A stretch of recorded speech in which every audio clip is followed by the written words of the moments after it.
You read that title right. I eat fast food while on a GLP-1 weight loss journey, and I'm going to tell you all about it, why I do it, and how you can do it too. Hey everybody, it's Allie. I'm on a fantabulous weight loss journey, and hopefully you'll come along for the ride. So in today's video, I'm going to be talking about fast food. And if that's a trigger for you, then hopefully you didn't click on this video. I wanted to make sure that I put a title up there that would be very, very obvious for those who are struggling with an ED. So if this is not for you, now is your time to click out. So very often I see in support groups people asking, can I eat fast food while on a weight loss journey? And the short answer is yes, if you do it correctly. So one of the reasons why I personally became overweight is because I was living off of fast food. Fast food was my emotional crutch. When I was happy, I would celebrate with fast food. When I was sad, I would eat the feelings with fast food. And I really used it for a large chunk of my life as an emotional crutch, and I'm no longer doing that. But one thing that was very, very important to me to heal my relationship with food was not to restrict and completely eliminate fast food from my life, because I knew the way that I am, if I did that, it would become an obsession. And I didn't want to get to a place where if I was ever off of this medication, that I couldn't deal with being in situations where I would eat fast food. So I'm going to talk to you a little bit about that now. This is Kevin. He also enjoys fast food from time to time. His favorite is chicken nuggets.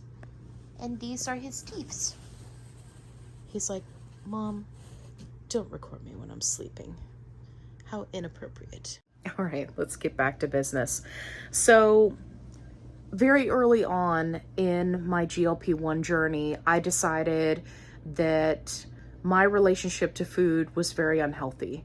I, like many others, have lived a life of diet culture, yo-yo dieting, up and down, restricting, removing entire food groups, right, from my nutritional vocabulary, like just everything you can think of, I've done it. And none of it worked. And that's because in those diet culture recommendations, it's all about restriction. It's not about healing your relationship with food. And fast food, for me, calorie-dense foods in general, just controlled me. They controlled my life. It's all I could think about. And not only was it hurting me financially, but it was hurting my health, right? Not only my physical health, but also my mental health. So I knew that when I went on this GLP-1 journey with Mounjaro, that was something that I was going to have to address. And the way that I went about it was I decided, okay, for the first 3 months, I'm not going to eat any fast food. I really need to get this medication in my system. I need to see what kind of side effects I'm going to be having, and I need to focus on making healthy choices. And that's exactly what I did. So the medication, of course, acts on the pleasure center of your brain, and it helps with cravings and, that food noise and kind of uncontrollable obsession around food that can lead to binging on things like calorie-dense foods like fast food. So first 3 months, fantastic. I was like, okay, I've really got this under control. I was tracking my calories, I was in a calorie deficit, and I was learning about portion sizing. The next step in healing my relationship with food was to start to integrate those things back into my life, but in a meaningful way. Not using it as an emotional crutch, not using it to celebrate, just if if I'm wanting to have McDonald's, okay, how can I go about having McDonald's in moderation, still meeting my calorie deficit, and in a healthfully thought out way? Because a lot of what I did previously with fast food was I didn't really think about it. I just ordered whatever I wanted. I had my go-to dishes, right? And now with DoorDash and Uber Eats, like, it's so easy to just get things delivered to your door, and then, within 30 minutes you're eating whatever it is. You don't even have to go get it. So I wanted to be very thoughtful about what I was doing and why I was doing it.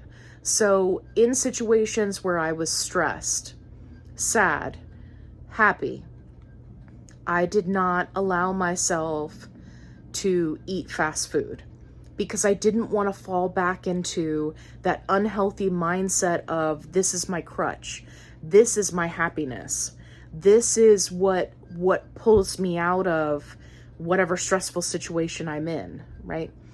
So what I would do is incorporate it into my daily calories, right? I'm still tracking everything. There's no hiding it. A lot of what I did before was I would hide the fast food bags from my significant other, and there was a lot of shame and guilt and other negative behaviors surrounding that. I don't do that anymore. I specifically leave it out so that she can see it. She knows I've had it. We've talked about it. I explained to her that I'm tracking these foods. It's part of my calorie deficit, and that I do everything in moderation now. Not one specific thing is controlling me or taking over my entire diet. The majority of what I eat is healthy and nutritional. And then there are times where I incorporate fast food. So a lot of what I changed is what I order. And you can very easily find all of the information online.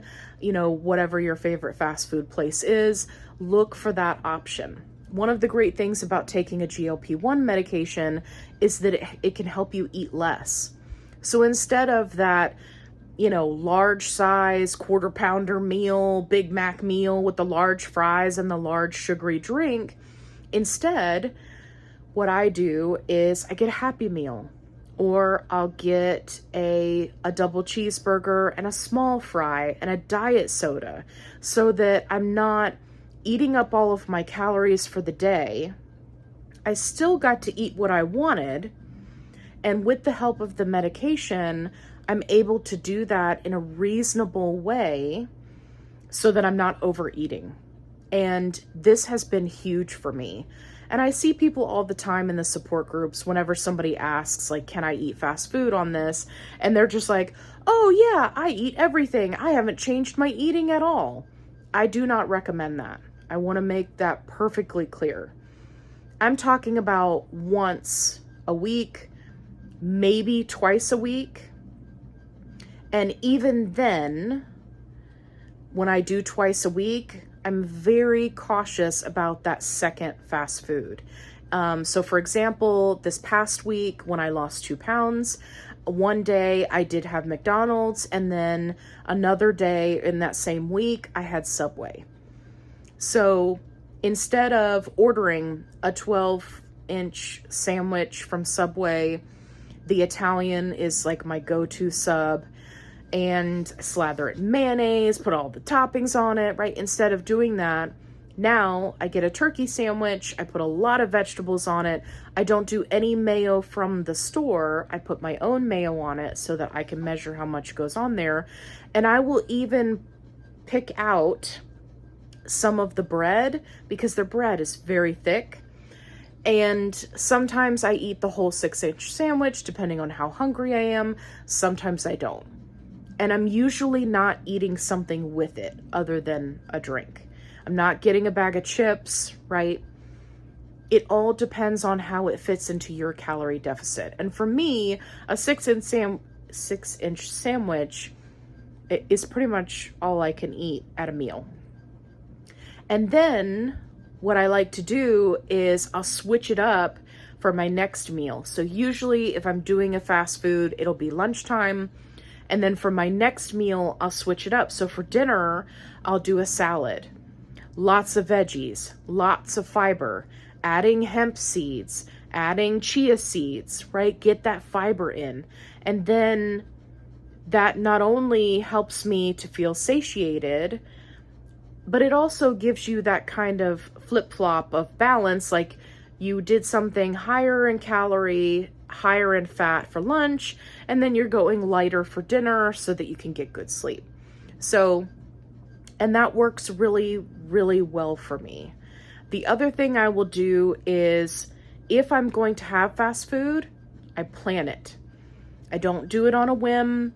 If I'm on a road trip to wherever, I do not just wing it and go through the drive-thru somewhere. I have to have a plan. And this keeps me from reverting back to old mindset of, oh, great, let's just go through the line at Chick-fil-A and order way too much food. And, so having a plan can be helpful. So I say to myself, okay, it's Monday, I'm exhausted, I'm busy at work, I don't feel like cooking anything for dinner, I'm gonna order a Subway, right? And then I make a plan, or I'm gonna do the turkey sandwich, right? So having that plan not only keeps you from making a bad choice about portion size or what specifically you're choosing, but it also helps you to regain that control, especially for me, that food would have over me. Getting, to a place where you're super, super hungry and then you're like, screw it, I'm just going to get fast food, and then you eat too much is all problematic. You want to try to reset that mindset. For example, I'm going to be going on a road trip here in the next few weeks. And when I do, I will be planning out snacks that I'm taking with me, drinks that I'm taking with me, and if I stop at fast food, what am I going to get? And having that plan to get me from point A to point B has been hugely helpful in my weight loss journey. Now, for some people, fast food or calorie-dense foods like Dunkin' Donuts or Krispy Kreme or something like that can be very triggering. So I encourage you, if that is something that you're struggling with, definitely reach out to a professional. Many, many, many insurance companies will provide you with a psychologist, psychiatrist, a dietitian, a nutritionist. These professionals can help you deal with getting through the emotions and the struggle of making the best choice for your health. You don't have to do it alone. They can also help you to determine if those foods or particular items are triggers for you and how to best cope with them. So if you need additional help, don't be afraid to ask for help. It's okay. You need to do everything that you possibly can to heal your relationship with food. And sometimes that means that you do something like I'm doing, where it's a process of many, many, many months, and you're changing how you relate to food and your thought processes. Some people need additional help from a dietitian. Some people can't do fast food at all because it's a trigger for them. Wherever you fall in your nutritional journey, that's okay. And don't be afraid to ask for help, because that help can be the difference between you changing your life for the better or continuing to do destructive behaviors that led to you being overweight to begin with. And lastly, I want to really drive this point home, because this is my motto. Food is food. Food is not good. Food is not bad. It's just food.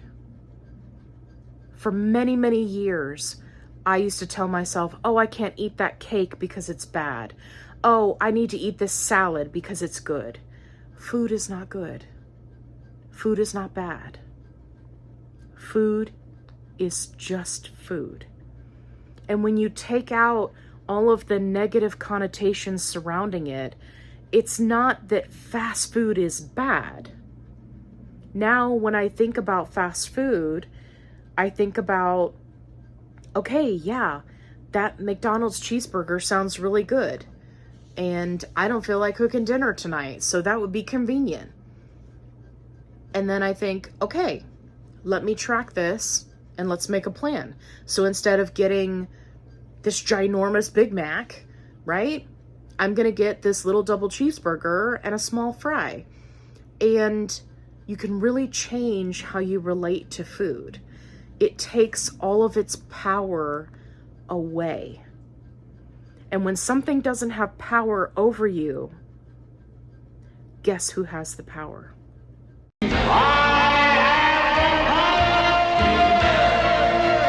That's right. He-Man has the power. But also you have the power.